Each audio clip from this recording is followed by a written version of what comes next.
नमस्कार शिक्षक मित्रांनो, निपुण महाराष्ट्र अभियान कृती कार्यक्रमांतर्गत संख्याज्ञान स्तर क्रमांक 4 अध्ययन निष्पत्ती आहे 9 पर्यंतच्या वस्तूच्या समूहातून वस्तू काढून दाखवणे। तर या ठिकाणी शिक्षक मित्रांनो, आपण जर 0 ते 9 पर्यंतच्या वस्तू या समूहातून वस्तू काढून दाखवण्यासाठी जर आपण कृतीचा अवलंब केला तर आपली जे अध्ययन निष्पत्ती आहे हे नक्कीच आपले विद्यार्थी संपादन करतील। तर यासाठी आपण काय करूया की एक कृती करूया आणि त्यासाठी मी या ठिकाणी साहित्य आणलेलं आहे। तर ते साहित्य आपण या ठिकाणी वापरू आणि कृती करूया। चला तर शिक्षक मित्रांनो, आपण कृती करून घेऊया।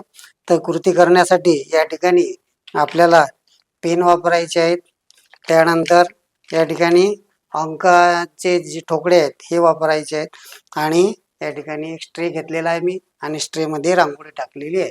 तर या ठिकाणी आपण या रांगोळीच्या ठिकाणी रेती सुद्धा वापरू शकतो आणि हे जे मी पेन वापरलेले आहेत या ठिकाणी अध्ययन आपली जे गणिताची पेटी मिळालेली आहे त्या पेटीतील साहित्याचा आपण कल्पकतेनं वापर करू शकतो।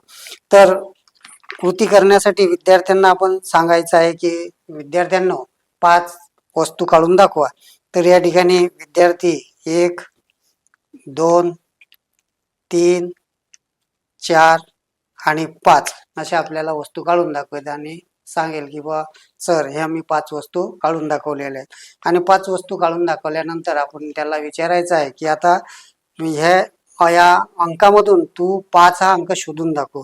तर विद्यार्थी अशा प्रकारे 5 हा अंक आपल्याला शोधून दाखवेल आणि आता वस्तू मोजल्या, अंक ओळखला आणि हा अंक त्याला आता आपल्याला लिहायला लावायचा आहे। तर विद्यार्थी या ठिकाणी तो 5 हा अंक या ठिकाणी आपल्याला लिहून दाखवेल।